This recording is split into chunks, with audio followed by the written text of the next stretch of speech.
যখনই তরুণ সমাজ যুবকদের মাধ্যমে গণ আন্দোলন হয়েছে, গণ অভ্যুত্থান হয়েছে, যখনই সুযোগ হয়েছে রাজনৈতিক পরিবর্তনের, বাংলাদেশের সমাজ কাঠামো পরিবর্তনের এবং আইন পরিবর্তনের, যখন আমরা স্বপ্ন দেখেছি দেশের সামগ্রিক পরিবর্তন করে দেশ হবে, রাষ্ট্র হবে মানুষের, ঠিক তখনই সুযোগ সন্ধানী যারা আছে তারা দেশটাকে দখল করে নিয়েছে। সে 69 হোক, 71 হোক, 90 হোক আর 24 হোক। আপনারা জানেন 71-এ যারা মুক্তিযুদ্ধের সময় লাঙল ফেলে অস্ত্র হাতে যুদ্ধ করেছিল, 71-এর পরে কিন্তু তারা ঠিকই অস্ত্র জমা দিয়ে রাষ্ট্রের প্রয়োজনে অর্থনীতিকে প্রবৃদ্ধি করার জন্য আবার লাঙল ধরেছিল। কিন্তু যারা পাট্টার ছিল, যারা সোনাগাছিতে 9 মাস অতিবাহিত করে সেইখানে সুখে নিদ্রা যাপন করে আরাম এসেছিল, তারা বাংলাদেশে এসে পাকিস্তানিদের এই দেশের মানুষদের যে ব্যবসা প্রতিষ্ঠান সম্পদ সেগুলো দখল নিয়ে রাষ্ট্রের পুলিশ সেজে এই আরামের দল এতটা বছর ধরে এই রাষ্ট্রে সরকারে ক্ষমতা অবৈধভাবে দখল করে রেখেছিল। 24-কে আমার ভাইরা দ্বিতীয় স্বাধীনতা বলে তখন এই দেশের ওই কুলাঙ্গাররা বলতে চাই আমরা তো 71-এই স্বাধীন করেছিলাম, 24 আবার কি? 71-এর স্বাধীনতা লুট করেছিল মুজিববাদী ধর্মের লোকজন, 71 দখল করেছিল সোনাগাছির সন্তানরা, 71 এর সাফল্য দখল করেছিল ভারতে 5 আনা কুকুরের বাচ্চারা। আমাদের 24-এর পরে কারা দখল করেছে?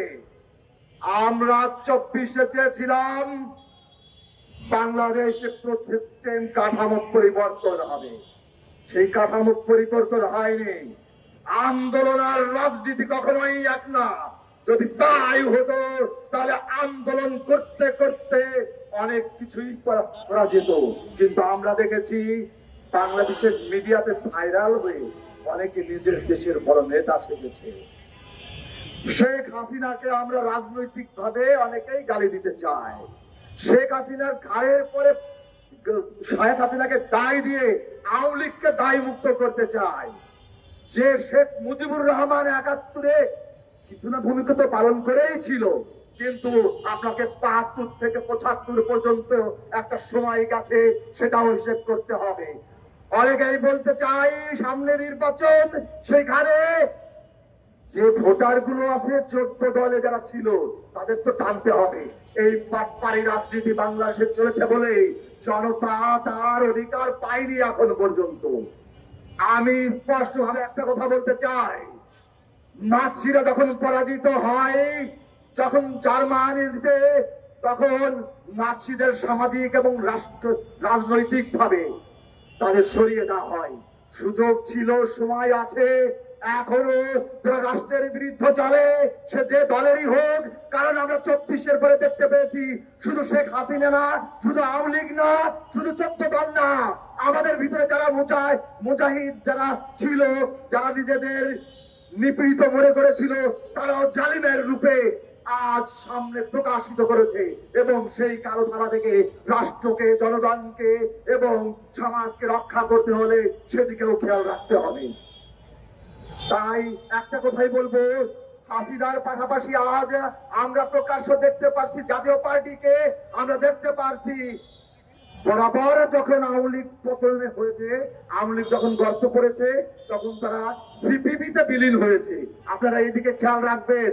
বাম রাজনীতি যারা করেন, আপনাদের মধ্যে পচা বাম আছে, সেই পচা বাম যারা ভারতের আধিপত্যবাদকে বিস্তারের জন্য কাজ করে, যারা বাংলাদেশে ইসলামীদের জামাত শিবির করে হত্যা জাহির করতে চায়, যারা হত্যা করতে চায় যে এটা হত্যা ঠিক আছে, তাদের বিরুদ্ধে আপনাদের কথা বলতে হবে।